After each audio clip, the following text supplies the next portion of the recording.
Welcome to Making the Case. I'm Laverne McGee. Yodit will be along shortly. First up on the docket, the Derek Chauvin trial. Court's been adjourned until Monday, and that's when both the state and defense will give their closing arguments. Then all eyes will be on the 12 men and women who'll be deliberating whether Derek Chauvin is guilty of second-degree murder, third-degree murder, second-degree manslaughter, or nothing at all. Tonight, we'll talk about everything this jury has to process and consider. We'll also discuss some of the other legal headlines involving deadly encounters with police unfolding across the country. In San Francisco, we've got Paul Henderson, veteran prosecutor and BNC's legal contributor. In Atlanta, C.K. Hoffler, a longtime trial lawyer and president of the National Bar Association. And we begin in Minneapolis, where Dre Clark has been covering the Derek Chauvin trial. Dre, what's the mood been like there in Hennepin County now that we're getting closer to a possible verdict? Laverne, good evening. Certainly the mood has shifted here in Minneapolis, and so has the show of force. Pretty much on almost every corner here in downtown, you will see members of the National Guard and state troopers also making the rounds constantly as well. Clearly, they are anticipating and getting ready for a verdict that could come as early as sometime next week. Also throughout downtown, many of the businesses now are covered with plywood in anticipation also of any type of protest or civil unrest that may occur once that verdict comes in. Of course, the jury is on recess this weekend until Monday. That is when both sides will give their closing arguments to the jury, and then the jury will be given their instructions by Judge Peter Cahill, and they can begin deliberations. The jury, by the way, will also be sequestered. At issue here is Derek Chauvin, charged with murder and manslaughter for the killing of George Floyd last May 25th. The prosecution maintains that George Floyd died because Derek Chauvin had his knee pressed into George Floyd's neck for more than 9 minutes. On the defense side, they maintain that George Floyd lost his life because he ingested drugs just as he was being arrested, and he has a pre-existing heart condition. The bottom line is it will come down to 12 members of the jury, 5 men, 7 women. 4 of those jurors are black. They will have the final say-so. Meanwhile, out here on the streets, it's obviously very tense. We also had the situation that happened in nearby Brooklyn Center with the shooting and killing of Dante Wright. So everyone is very emotional. And yes, there are some who are even concerned that Derek Chauvin could very well be acquitted. All it takes is for one juror to express doubt here, and there would be no conviction. So now the worrying and the waiting is setting in. But meanwhile, here on the streets of Minneapolis and throughout Hennepin County, law enforcement sending a clear message. You can protest peacefully, but if you should decide to do anything in the way of chaos or destruction, you will be met with the full force of the law. Laverne. All right, thanks, Dre. Now let's talk more about what we can expect in the Chauvin trial as it draws to a close, and also the case that's unfolding against the former officer charged with killing Dante Wright. We want to go now to Atlanta, where C.K. Hoffler, the president of the National Bar Association and seasoned trial attorney, joins me now. Welcome as always. We know the Derek Chauvin trial is nearing the end. We've been talking about that. Closing argument set to begin on Monday. Before I get your thoughts on what we could expect in their final summations before the jury, where do you think the state's case stands at this point? You're an expert trial strategist, and tell me, have they proven their case beyond a reasonable doubt? Good evening. Well, first, I think without a question, they've proven their case beyond a reasonable doubt.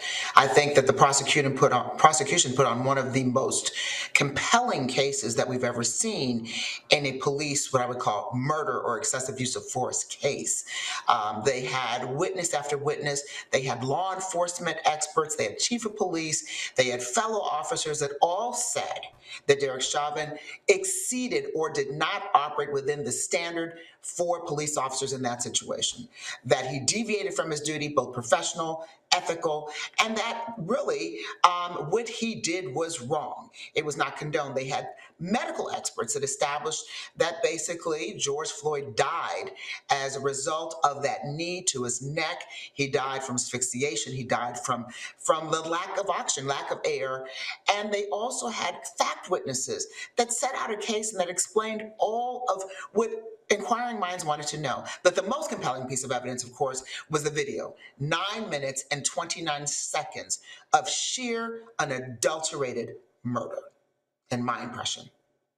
So yeah, I think there was a compelling case. Really is all it seemed like they needed. But what about the defense's case? Well, the defense's case was not impressive at all. Black Lives Matter. It's proven to be more than a hashtag, but a movement and a global rallying cry against the injustice the Black community faces. My BNC colleague Mark Lamont Hill spoke exclusively with Black Lives Matter co-founder Patrisse Cullors. She talked about the controversy and criticism surrounding her personal spending, the organization's finances, and more. Take a listen. I think there are, as you said, there are some grounded critiques of me and BLM, and I take those grounded critiques very seriously. And then there's some critiques, even if it's not from the right, grounded in more white supremacy and misogynoir. And that's just where we live right now. It's hard building movements. It's hard building Black-led institutions. We are doing something that many people haven't done, Black women at the forefront. That is hard to comprehend. That's hard to understand. But I promise you that what I have done, with what other BLM leaders have done in the organization, and what we're trying to do is get Black people free. That's what we're trying to do. And we're going to make mistakes. We're going to stumble. But I need the community. We need the community to lift us up so that we can be accountable in a principled way, in an honest way, and most importantly, in a loving way. Tonight, I'm honored to have my colleague Mark Lamont Hill joining me to discuss his exclusive interview. Mark, welcome. Hey, we got to have the backstory on how this interview came together. Well, you know, I've known Patrisse Cullors for a long time. I actually met her right around the time of the Ferguson uprisings in 2014. And we had a professional relationship. We became friends, and we've spoken from time to time. And honestly, when everything happened over the last few weeks in terms of the media outrage, I was concerned about her. I wanted to make sure that she had a space for her voice to be heard. I wanted to make sure that she had an opportunity to tell her truth, but also to be challenged, which is my job as a journalist.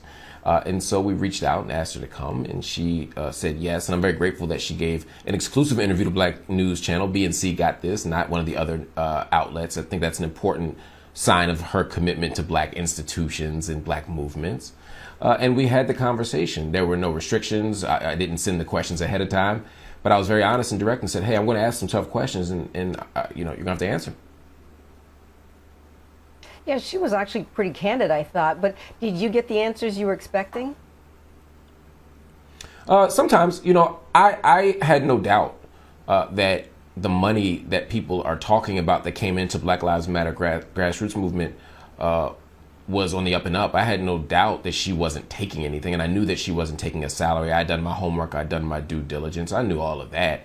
And so I knew she would be able to refute those lies. The question about owning homes and who's in those homes and why she has those homes and how those homes correspond with her politics, that was something that I didn't quite know how she'd answer. And she answered them, I think, in a fairly transparent way, in a way that she found principled. It left some people wanting more. It left some people satisfied. But I was happy that she gave the answers as thoroughly and as candidly as she could. And when I pushed back, she gave me more. And I think that's our job, and I think that's her job. Yeah, absolutely, Mark. And I mean, I watched the interview, and then I've been, you know, following it all day. You know, it's on social media. People are weighing in. I got to tell you, some people are still saying that they're concerned because she answered the questions, of course, about the money and the organization, but they still didn't get a sense of whether or not she understood how serious it was and the magnitude of this movement and how it's so critical, you know, with a shadow of doubt cast over it, how that affects so many people. Do you think she really gets that sense of just how powerful it is? And because people question it, it kind of questions, you know, all Black folks and what they're trying to do? I do. I think she gets the enormity of it. I think that's why when she started the interview and she unequivocally denied the innuendos and the rumors, she said it's incredibly false, but she also said it's incredibly dangerous. I think she understands that when you impugn her and impugn the work of her organization, which is often seen as the face of the movement itself, it casts a shadow of doubt over the movement and the legitimacy of the movement itself, which is not to aggrandize any single person, but as she said, it's to help us get free. So I think she understands how high the stakes are. Now, I think where the rubber meets the road and where we have to have some tough conversations, of course, is whether she fully appreciates and owns those grounded critiques that she brought up. you know, some people will say, yeah, she says she understands the criticisms, but is she responding properly? Other people are saying, look, she gets. Welcome back to Making the Case. I'm Laverne McGee. Yodit will be along shortly. Well, we asked you earlier today to weigh in on the exclusive interview Marc Lamont Hill had with Black Lives Matter co-founder Patrisse Cullors. There's been controversy about the organization's finances and her personal spending choices. Well, we asked those of you who watched the interview to weigh in. Adrian says, I think she deflected a lot of questions. While she may not take salary, she does receive more attention and money because she's a founder of that organization. And the organization seems to be aiming to gain power and prominence for members of the organization instead of empowering individual Black people so they can lift their communities. Some people thought that. I guess it depends on how you all looked at it. But Melissa also says, my heart aches for this woman. My gosh, to devote your life to fighting for justice and being treated like this is absolutely appalling. You may have seen the part of the interview where she was actually in tears because she felt like she could be in danger because there was pictures of her house online. Renee also says, I don't know that she fully answered the questions, particularly when Marc asked her about how she, in essence, was profiting from the trauma and death of Black lives. Yeah, definitely sensitive.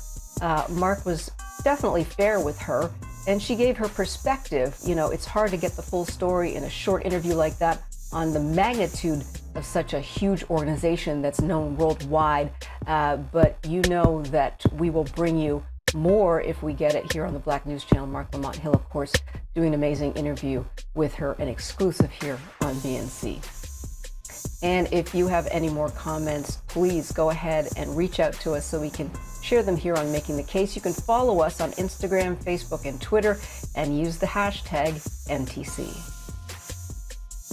And coming up next, BNC's legal contributor Paul Henderson, who also leads the Department of Police Accountability in San Francisco, weighs in on the recent shooting death of 13-year-old Adam Toledo when Making the Case returns.